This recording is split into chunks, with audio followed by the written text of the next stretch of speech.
up here for a bit of a dialogue. I must say, I cried lots of tears, so hopefully that doesn't happen. I'm not in the mood to cry in front of a group of people. Um, Incredible. Can we clap again?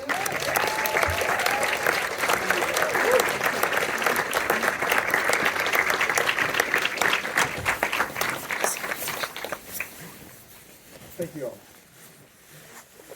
Incredible. Incredible. Um, is there anything you would like to start with? Well, I mean, like I said earlier, it takes a family, a crew of people that work together harmoniously, and we certainly had on this production, starting with Paul Heller and Tony Winkler and things like that. And also and later when Dennis Doral and his wife picked it up and when Milestone Films made it possible to get it screened out. Because what happened was it was screened at Toronto. No, it screened first the day. Yeah, screened at Toronto. I'm sorry, screened at Toronto first. It got a bad review uh, from Ted McCarthy, who's a friend of Pierre Ricci, and Pierre Ricci and I always had a fight every time we met, And so we had this issue, and Peter was a good friend of his, and I think he took a lot out because my relationship with Pierre was awful. Anyway, it was a silly argument we had, and it's caused a great deal of frustration and problems and things like that. But we screened the film publicly in the States, outside of Toronto, the day of 9/11. We screened it in near San Diego. We had three theaters, I think, and we drove down there on 9/11, thinking it was going to be canceled, and it wasn't. And Paul Heller and I we were quite surprised that it continued. And at the end, it was a packed house in both the theaters, I think the third, and we asked the audience, why you didn't cancel it? You came and watched the film, and they said, well, we didn't want to be alone that day, and so the film had some, it resonated in a certain way, so we're happy about that. But yeah, so anyway, it took many years and efforts of people to try to get it screened theatrically. Films. If you worked on films, you know, it's all sorts of problems in trying to get it made, and then trying to get a good, you know, good distribution. It's always something, And yeah, it's hopefully it'll be screened a bit more. And what I was thinking, I'm sorry that I keep. Please don't be sorry. I think we're all. Okay. No, I think we make a good sort of stage play, a musical, and we'll see. We'll see. I think so too. Y'all think? I mean, brilliant. Brilliant work. Brilliant, absolute brilliant work. Are there other things you want to say? I mean, this is making my job real easy. No, I just want to say that it's not relevant in a sense, but I was driving, I was picked up in the airport, and we drove through near a street called Ida B. Wells Street. And I know her family was here mostly. But Bill Greaves called me one day and asked me to help him on a documentary to do sound. And he told me that the person we were going to interview was Ida B. Wells' great granddaughter. And she lived in L.A. And it shows you just how close you are to historical people. And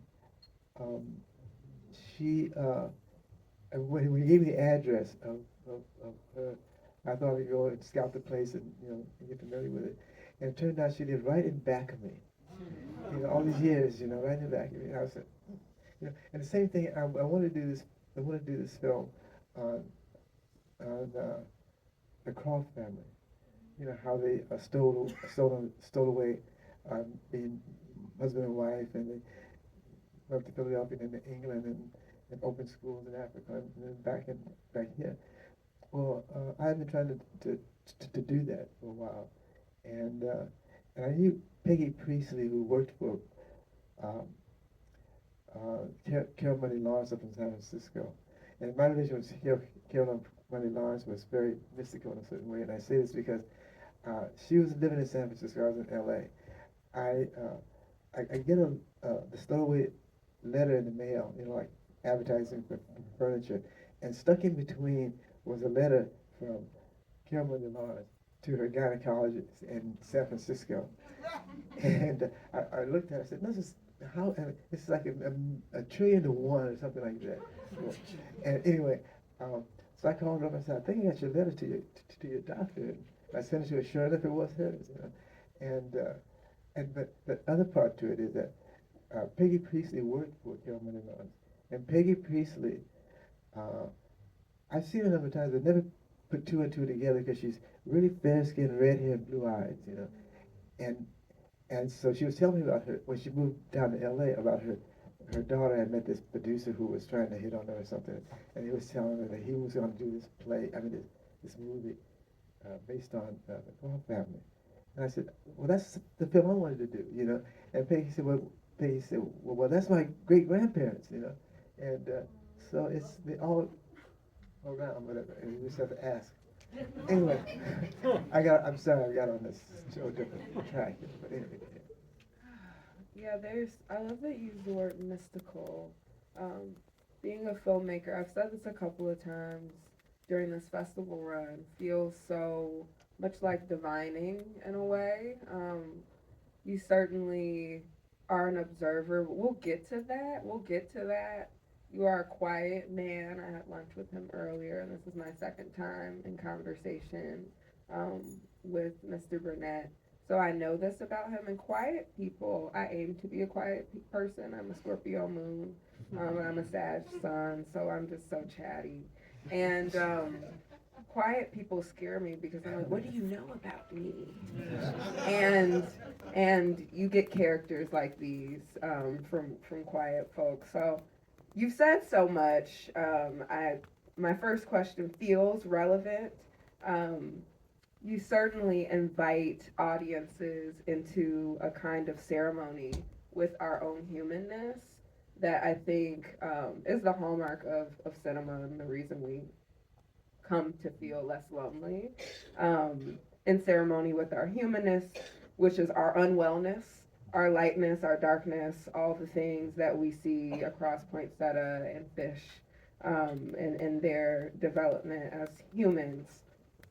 Is this intentional? Are you trying to invite this idea of ceremony? Do you see this story holding space for um, humanness, and do you expect audiences to do the same, to hold space for the characters?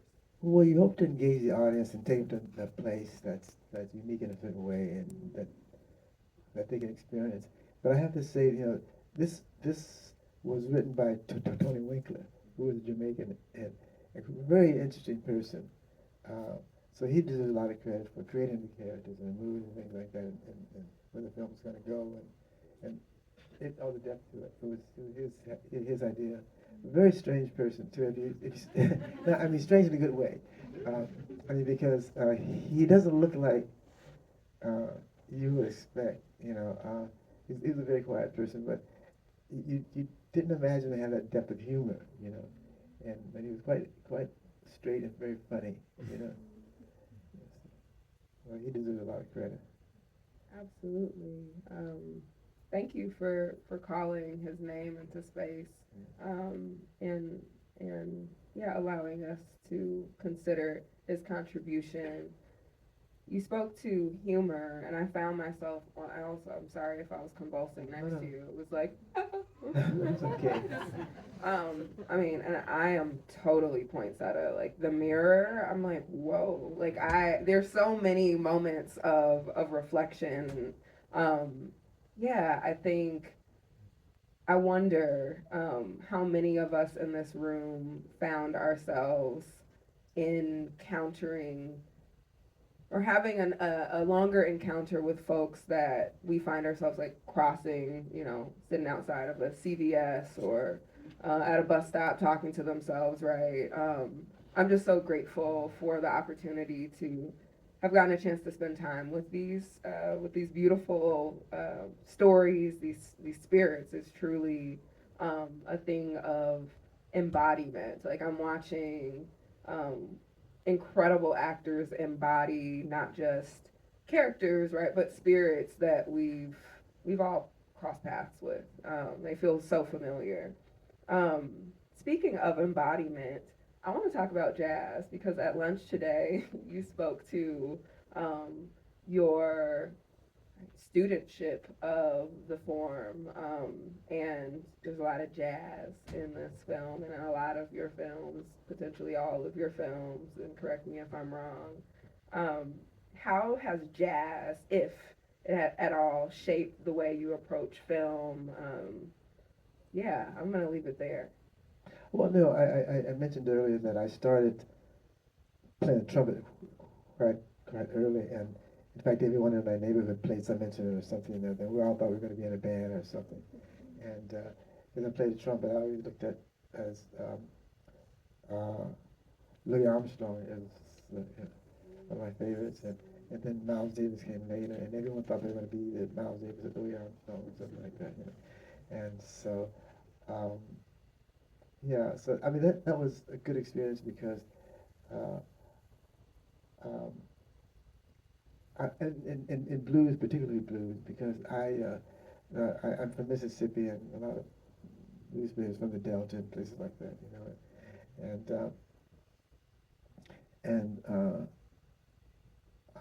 no, I admired them a lot, particularly people like Mississippi John Hurd, Seymour Williams, and on and on and on, you know, and particularly I mentioned Mississippi John Hurd. Do any of you know who he is and so on?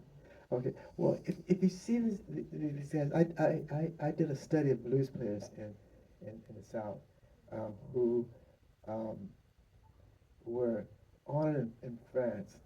I went to a event that happened at the Fnac, is a mall in Paris, that's that featured a lot of the blues players. And I was quite taken by the fact that here we are in France, and these guys who didn't make anything, hardly anything. Well, a few of them did, but most of them didn't make any. If you go to their house, they were still living in like shotgun houses, you know, in outhouses and things like that. And other people profited from them, And one of the things I worked on this film called Woman by the Devil's Fire. It was based on, it was Save the Blues in Mississippi. It was sort of an autobiographical thing in a way, And and we wanted to pay these artists, but the publishers got all the money, and these guys didn't get anything. But one of the things I must say, and I must mention um, Clint Eastwood's participation in this whole project. He made sure when he did this the series of the blues, his section, he made sure that the money went to the blues players. And I really admired him for that. It wasn't like well, the publisher's going to get the money. I tried to get the rights to several pieces of music, and it was prohibited because the publishers wanted so much more money, and the blues players weren't going to get anything. You know, so it's really awful anyway. But anyway, I was mentioning Mississippi John Hurt. If you see him, he was a poet, But if you look at these guys, you wouldn't think where does it come from, you know? And so that's an interesting study of these guys and how they look and what they contribute and so forth. It's profound. Anyway, that's a different story. I wish we had all evening. At this time, I'm gonna just do a quick vibe check with the audience.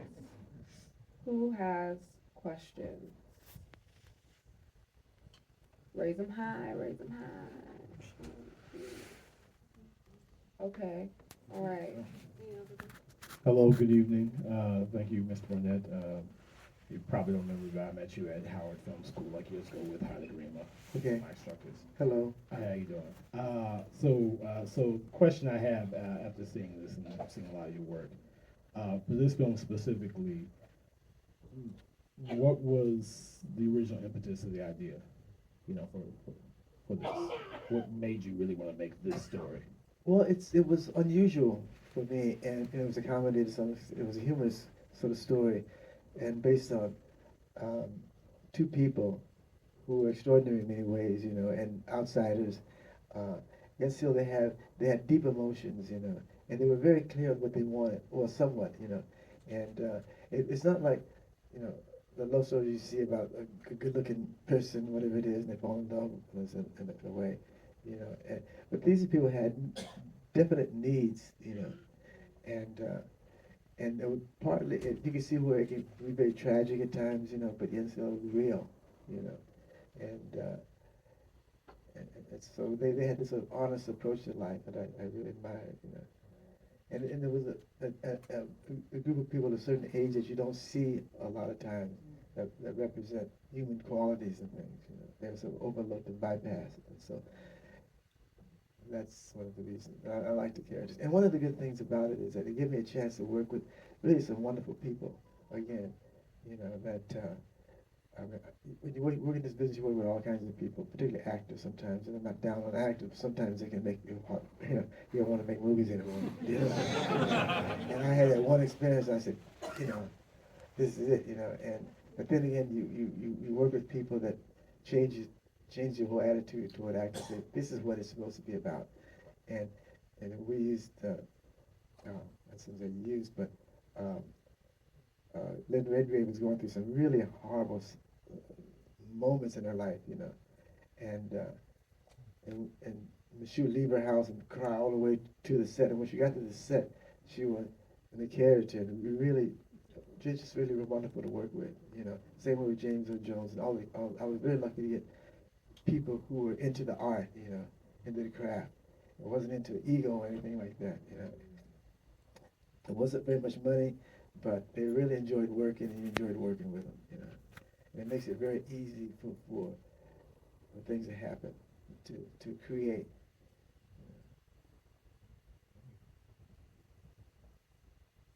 Where are there other hands? I see a hand behind over this way. Hi. How my mom asked her question. Okay. Hello, I thoroughly enjoyed this movie, and I just wanted. Okay, we're bringing the mic to you. Because. We're gonna bring the mic to you. Okay, or I could talk loud. Oh, for accessibility, we always. Oh, okay. Okay.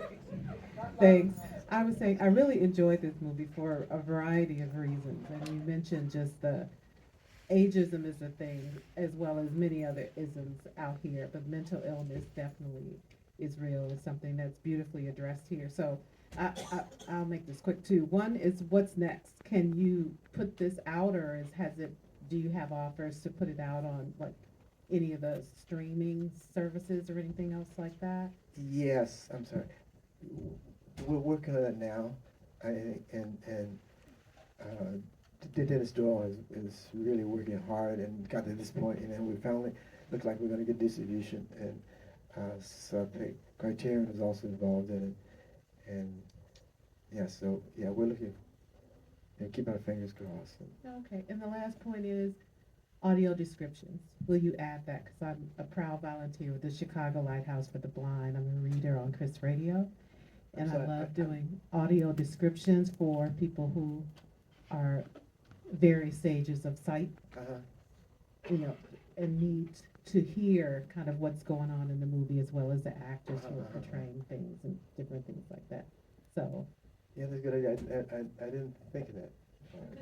you're welcome. Yeah, that's a good, one thing at a time. We're going to get another show of hands, and we'll have, once the mic comes to you, then that means you're good to go to asking a question.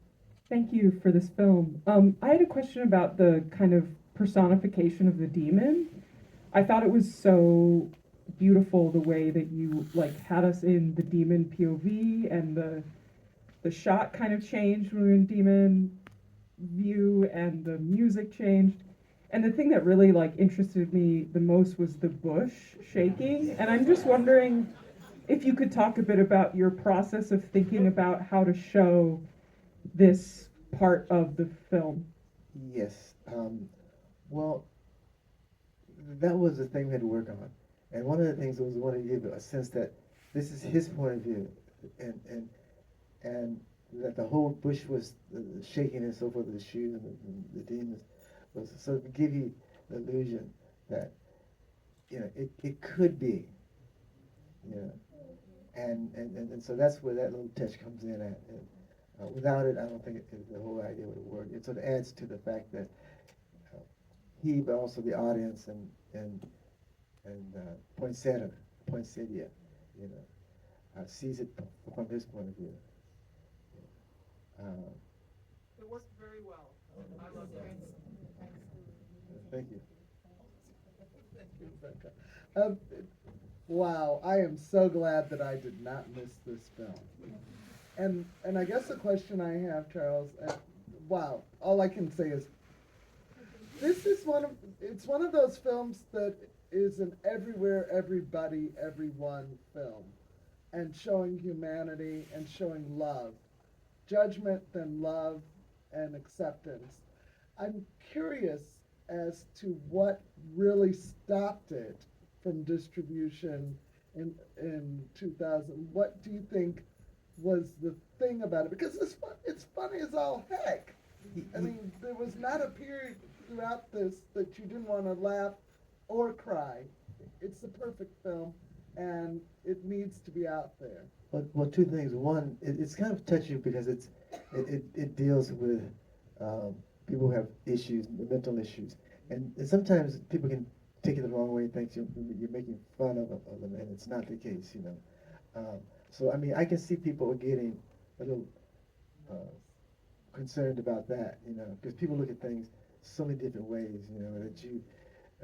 I mean, I did a short, and and it was screened for some students, and the teacher asked them to write about it, you know, and they did, and I walked across campus and they asked me all these questions, you know, about the film, all, the things that they saw in the film, which I didn't put in, you know, and you get that all the time. It was a scene, and we shot this film called The Horse, and it was shot up in Kansas. It was supposed to be sort of based on William Faulkner's The Bear to some extent. But it certainly changed in many ways. But anyway, so we shot in this old farm, and there was a clothesline hanging. You know, there's a wooden clothesline that looked like a cross. You know, and the horse passes. The horse is hemorrhaging, going to get put away. Passes by, walks past this clothesline, looks like a cross, and it was just there on location. It wasn't put it there or anything. And so getting these letters saying what the significance of the cross was in the scene. And I'm saying, what are they talking about? and so and a whole bunch of other things like that. And you don't want to, you know, you want to act like yeah, I did all that. You know, it's like deep down, you know, I have all those things going.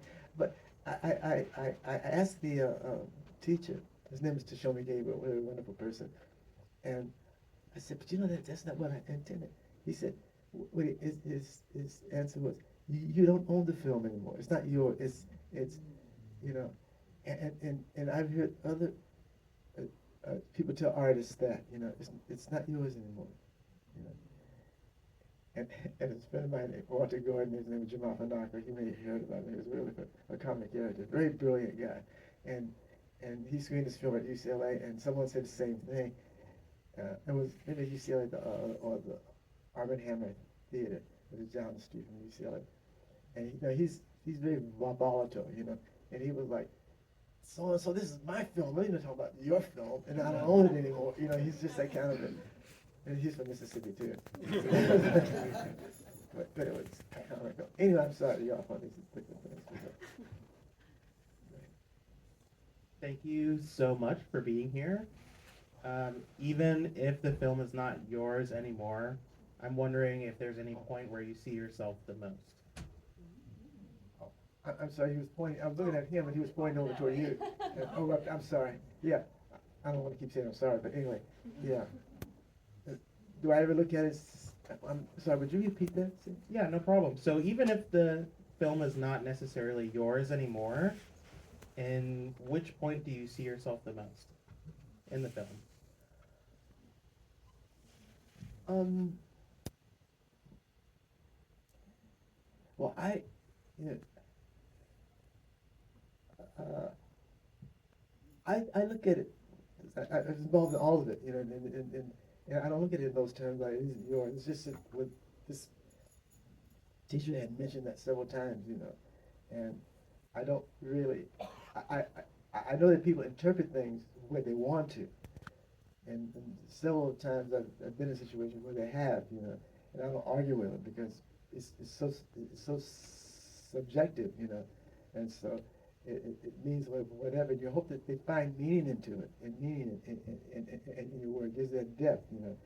A lot of times things do happen accidentally. A lot of times you put pieces together and they have a different uh, uh, meaning of, you know, and so I understand that, but uh, I mean, I, I mean, this isn't autobiographical. When I did the thing on the blues, I can see the whole narrative is a product of my coming up in the little time that I did spend in Vicksburg. It's all about that and having conflict with the blues because my grandmother was very religious. I had a cousin that was in the church in the South and was very famous and so we'd go back there and spend time on the bonus bench, you know, praying every day, you know, this kind of stuff, and trying to get saved, you know. But no, I mean, that I had, it was interesting because I had in the family, my mother liked the blues, and she played all these blues records and stuff. My grandmother was like into this thing called the devil's music, you know, and kind of worried about us listening to that stuff, you know, and so it was things like that I'm aware of when I watch this, not this particular film, but when I watch the one I did on the blues, I can see a lot of myself in it, you know. But other than that, other things are like fictional, and there's not that closeness, you know.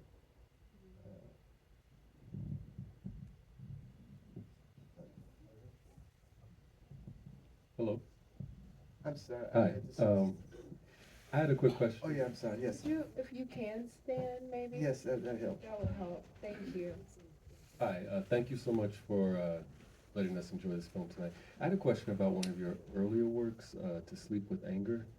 I know it was memorable for me. I remember seeing that when I was younger, and wanted to know if there was like maybe your best memory or the favorite part of making that movie, if you could share. Well, it's kind of.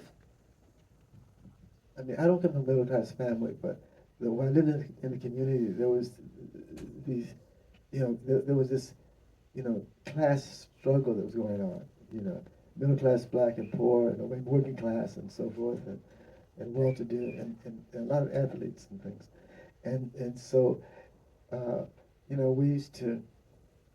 I mean, no one when I lived in LA was sort of born there. Maybe a few people. I mean, I'm sure there were a lot of people, but the only people I knew were from the South. And so when someone said they were born in Los Angeles, it was quite a surprise. Really, you know, and yeah, that sort of attitude, you know. But there was this, you know, we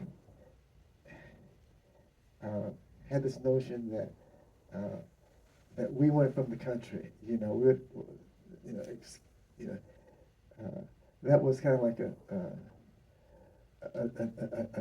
negative kind of view of you. If you say you're from the country, whatever it is, you know, you never think of yourself in those terms. You know, you're always from the city or something like that. You know, I never picked cotton, you know, and anything like that. So I wouldn't never thought of myself from the country as such. You know, but I knew that I used to go visit my cousins and things, and I couldn't go out there in that hot sun picking cotton. I knew that for a fact, you know, and because I didn't, I remember mosquitoes and things, no way, you know. And we used to live right by the river, and you know, there was, you know, there were alligators in the Mississippi River when I was, and all sorts of crazy things, and water moccasins and stuff like that. I remember doing the film, and I was gonna take the camera and run through the swamp, uh, and try to capture the point of view of a slave, a person who was escaping. But there was a snake on this mound by the tree, and I couldn't get the snake to go away. You know, I started throwing things at it. You know, it just stayed there on this little thing, and so I couldn't jump into the water, to the river, and it wouldn't move. So I had to wait there, and then finally the crew and everyone was kind of like waiting and waiting. So I had trying to do it, you know, and so I stuck this limb into the lake, you know, to the river, and to see how far the swamp river, and see how far I was going to go, and it seemed like it wasn't going to be about 3 or 4 feet, you know. So I said, oh yeah, I can run through that. So, and the snake wouldn't. It was still there, so I jumped in the thing. But the problem was that it was different levels. Like when I jumped, I kept going down. This feel like you know, I was breaking through certain levels. And I was up to here, and I had the camera. I was trying to save the camera, you know. And I was looking around to find where the snake was. So, man, I always want to put those kinds of things in film, you know, that kind of stuff. But no, I mean things like that, and like I said, in one way or the other, there was fire. That I can say that a lot of it is in the autobiography. And Sleep with Anger, a lot of the conflict between the classes I've experienced, you know, things like that. But I looked at individuals separately. You know, it wasn't that. You know, even though it's about this family that's had this conflict, that's trying to, some of the siblings and everything are divided because some of them have different attitudes about what they want to be and so forth, and so there's this conflict within the family. And I've seen that, but it wasn't something I experienced personally.